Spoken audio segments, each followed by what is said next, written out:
Alright folks, we're going to do another tomato review today. It's going to be on this tomato right here, and it's called the Ca Chua Hong Tomato. And I don't know much about it, mainly because I couldn't find any information on the internet really about it. So it is what it is, and again, there's not much I can say about it, but it's basically a nice little slicer tomato. They are slightly flattened. If you look at this tomato right here, you can see that it's slightly flattened. Okay, it's a nice little slicer tomato, guys. It's a nice little tomato. Again, I don't know much about it. There's no information anywhere on the internet. I'm not even sure where I got that tomato. Sometimes I order like maybe 30 varieties of seeds, and I'll get like, you know, a bunch of freebies that come with it. I think this is one of the freebies that came with it, but there's no info on it. They probably pulled the page down for it. I don't know. I don't know much about it.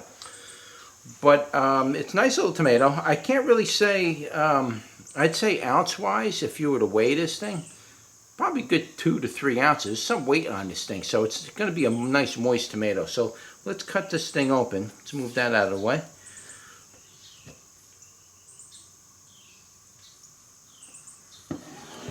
Wow, look at that. Now that is a nice slicer tomato, guys, right there. Look at that. That is absolutely gorgeous looking. Let's try to get you in there. Look at that.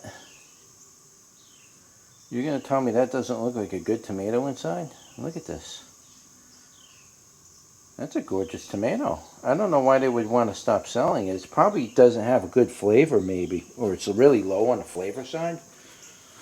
So it's very possible, but I don't know. It looks like a fantastic tomato to me. So let's do a bricks. Let's cut this first because it's just going to get kind of. I got to squeeze the whole tomato and all the seeds come out of it and get all over the place. And believe me, when I got to be real careful with seeds because they spread everywhere when I do this. And, you know, I got tomatoes all over the top of this thing. So I got to be real careful when I do that. So I do it very carefully. Alright. Wow, that's a juicy tomato right there. That is juicy. It's about 5.5 on the brick. So it's not bad for a tomato that size. That's actually pretty good. That's telling me that that's probably going to be a good experience. It's not going to be like tangy and, you know, not really sweet. This is probably going to be a nice one here, guys.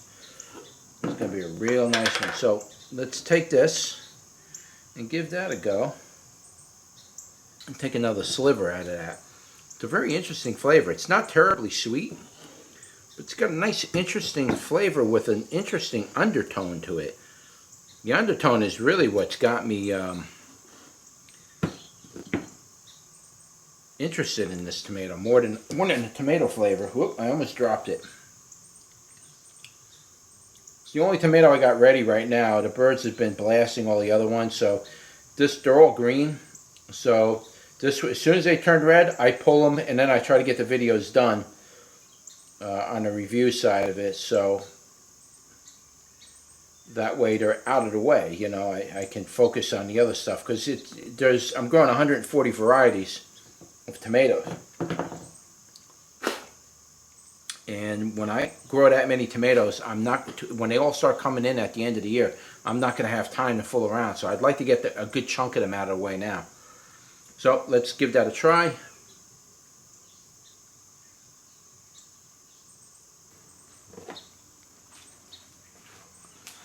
Okay, so let's try to put this into a perspective that you could probably understand. I'm not quite sure if this is fitting all the way in there. Back out a little bit here. Okay, so let's put you into a perspective you can understand. So if we're going to go from 0 to 50 for the sweetness, 0 to 50 for tanginess, just so you know how this works. When I tell you sweetness, this is how I visualize it. I visualize sweetness on one side, tangy on the other. That's 100% of the number. And then in between those two numbers, there's these other little flavors and things that I like to throw in there a lot of times because that really does make up the flavor profile. So as far as the sweetness goes, it was kind of on the low side. I'd say it was probably about 20 20% on the sweetness. So it wasn't terribly sweet, but it was sweet enough for you to enjoy the tomato. So it was kind of on the low side. Normally you want to be like around 30, 35 with sweetness, and that'll really, really give you a nice sweet tomato. This wasn't one of those tomatoes. It's not a terribly sweet tomato. However, doesn't mean it's a bad tomato. Not everything has to have a ton of sugar in it for it to taste good. So it was kind of on the low side. We're going to say that was about 20% on that. Now, as far as the tangy and the sour part goes, that was a little higher. That was probably like a 30, maybe a 33 on the tangy part. It wasn't quite 35, but somewhere like 33, like that. It was above the sweetness a pretty good amount, and so that flavor, the tangy part really was a little bit more pronounced that way. So I'd say probably about 30 to 33 on the tangy. Sweetness was about 20. And then you get the moisture. The moisture was pretty moist. It was up there like somewhere around 6 or 7. I'd probably say a 7 on the moisture, because as soon as you ate it, it just melted in your mouth and turned to liquid right away, which part of that's because I let things ripen. But it was a very moist tomato. In other words, it wasn't dry and it wasn't chalky, flavorless type of chalky experience. It was a very wet experience. It would probably make a really great tomato sauce. So it was up there. It was between 6 and 7. I'd probably even say 6.5, almost 7. Your sweet spot, the sweet spot for moisture on the tomatoes is a little bit above 5, in my opinion. So you don't want to be 50% exactly, a little bit more. You kind of want it to be nice and juicy. All right, you want that juicy effect. You bite into it and all the tomato juice starts pouring out of it. I like that in the tomato. So I would prefer anywhere between 5.5 to 6, somewhere right there is probably a good number. This one was probably around 6.5 to 7. So it was pretty moist. It was definitely up there. Now, as far as tomato flavor, it had a nice flavor. It tasted really good. It was pretty pronounced as far as the tomato flavor itself. It was definitely something that I would definitely want to eat again. I think it would make a great sauce. I really think it would make a great slice of tomato. It would go really good on a tomato or a sandwich, that kind of a thing. Had a very nice flavor. It wasn't overwhelming, and the intensity of the flavor, I would probably say, it was if I was to give it a number from 1 to 10, see, because I got that chart there. So if I was to give it a number from 1 to 10, I would definitely say it was above 5. I'd say you were probably somewhere around 6 on the intensity level of that flavor. So it was prominent. It was there. You were able to taste that flavor. So I'd definitely put that around 6 on tomato flavor. And as far as the undertones, now there were some undertones to it, and I can't quite grab or describe what the undertone flavors and taste like. It's very hard. They come, they go quickly. They affect certain aspects of your tongue, and it's very hard to grab that. And I'd have to eat like 5 of these tomatoes after a while, and then I could say, oh, well, it tastes like this. There is an undertone to it, and it is not your typical store-bought tomato undertone flavor. It's a slight undertone flavor and not quite earthy. When I say earthy, when I'm referring to earthy, and I say earthy with a tomato, more like an outdoor dirt type earthy flavor, because sometimes tomatoes will actually pick up the flavor of the soil you grow it in. So that's what I'm kind of referring to, a wild outdoor flavor, when I say earthy. Outside of that, everything else I can't really explain unless it's something like tastes like strawberry or something.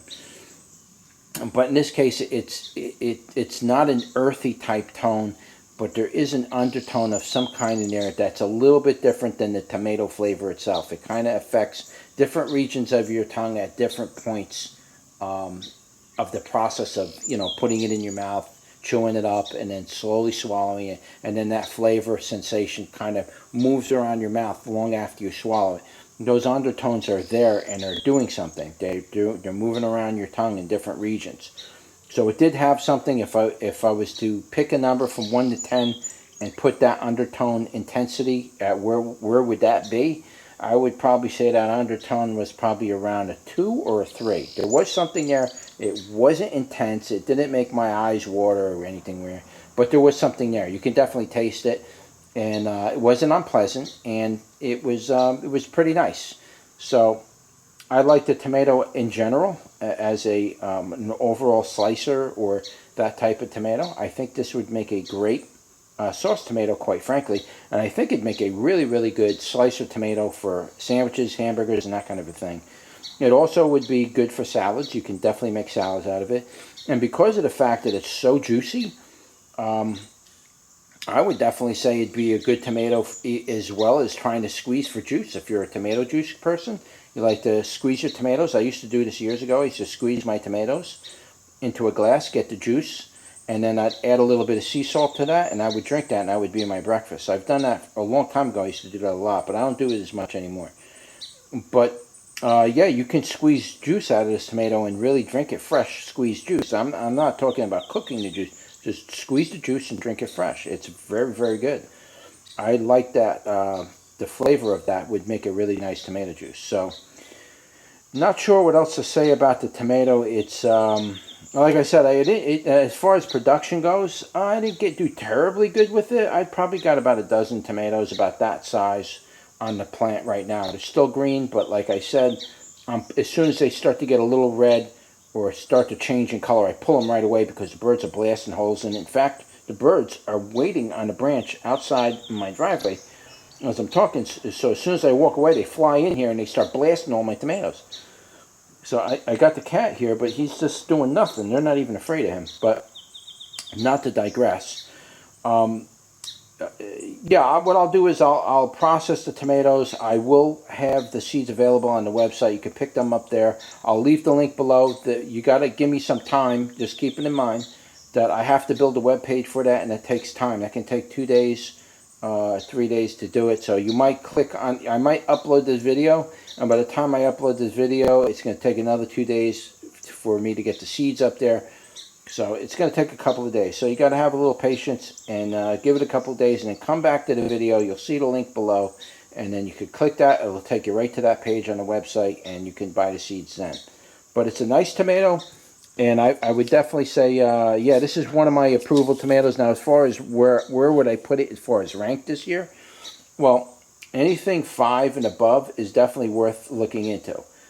So, would it be my #1 tomato? No, I wouldn't say it's #1. Not too many tomatoes do make it up to the #1 for me. But as far as the general flavor, effect, the slicer ability, the looks of it, presentation, I would definitely put this particular tomato. I would definitely say it's like a 6 or a 7. I'd put it somewhere around there. I'd probably put it at 7. I liked it. I liked it a lot. I liked it enough for me to say I'm going to grow it again. So I'm going to put it at 7. No, what am I saying? No, from #1 would be #1. All right, so I'm sorry, I messed up here. So if I was to rank this tomato, where would I put it? 1 being the highest, 10 being the lowest. I would definitely put this at like a #3. I wouldn't put it at a 2 or a 1, mainly because it didn't have as much sweetness as I would have liked for a raw tomato. As far as making sauces and everything else, this tomato is perfect for that.